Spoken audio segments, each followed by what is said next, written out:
Les Sénégalais ont réagi, c'est vrai, juste après le truc de BBC. Je sais qu'avant cela, d'autres Sénégalais ont pointé du doigt ce problème du pétrole. Il n'y a pas eu de réaction, mais dès que la BBC en a parlé, beaucoup, je ne dirais pas tout le monde, mais beaucoup en tout cas ont réagi. Bon, ça se comprend, c'est une question patrimoniale, c'est une histoire de patrimoine. Ce pétrole, ce gaz, tout ça, c'est des richesses du Sénégal. Et si c'est présenté, si on nous dit qu'une personne ou un groupe de personnes veut s'approprier li nga xamante ne ñun ñëpp ñoo ko moom, c'est tout à fait naturel que gars yi tëb mer wane seen mer, que gars yi casse, tout ça. Cependant, man personnellement yàgg naa suivre actualité internationale bi ak groupe de presse yi ak gouvernement ni ñuy bouger. Je dirais que on s'est tous un peu précipités, autant ceux qui gèrent l'histoire du pétrole et du gaz que les journalistes et que le peuple. Et qu'on doit faire très attention à ce qu'on appelle la malédiction de l'or noir.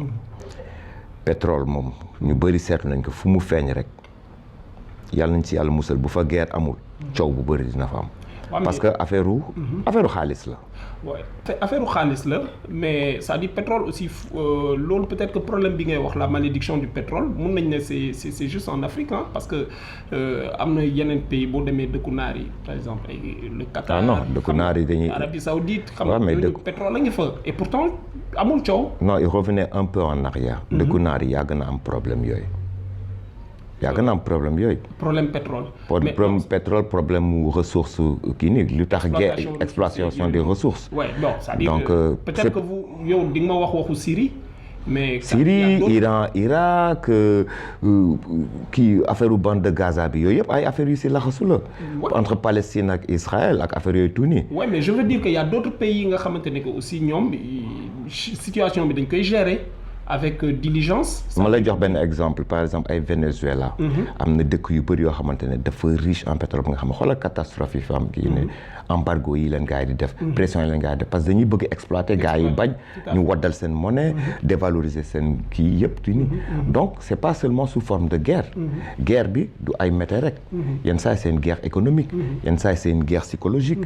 yenn saa yi c'est une guerre même culturelle. dañuy dugg sax ba dugg.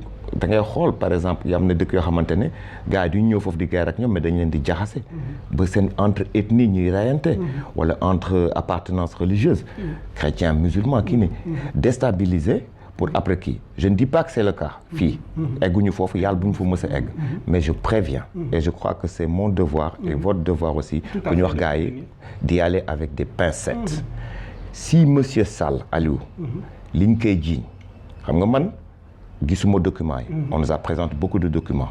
Autant lui que d'autres. Néew ma deful dara néew ma def na. parce que nous ne sommes pas au cœur du fait lu bëri ñu bëri ñun tamit loolu moo ñuy dañuy fàtte loolu. des fois euphorie bi daf ñuy yóbbu ba dañuy def parti pris. si affaire yu bëri. yenn saa dañuy ñëw ñu taxaw ñu ne waaye opposition bi moo tooñ.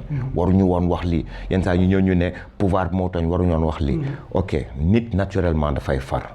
mais man fan laa far xam nga fan laa far man si Sénégal laa far ok parce que la politique c'est un truc qui est très dangereux et c'est un cercle excusez-moi monsieur les politiciens si vous regardez mais c'est un cercle boo xamante ne il est très difficile de vous faire confiance vu l'étiquette qui vous a été collée mais au-delà de ça vu le comportement de beaucoup de politiciens et ce à travers le monde yoo xamante ne l'art de manipuler loolu mooy seen discipline donc tey jii nii plus les années di dem gars yi moins ils ont confiance en vous monsieur les politiciens en vous monsieur les décideurs nous sommes un peuple boo xamante ne gars yi dañu jël suñu affaire suñu destinée ñu dénk leen ko ok lii gën a graawal affaire bi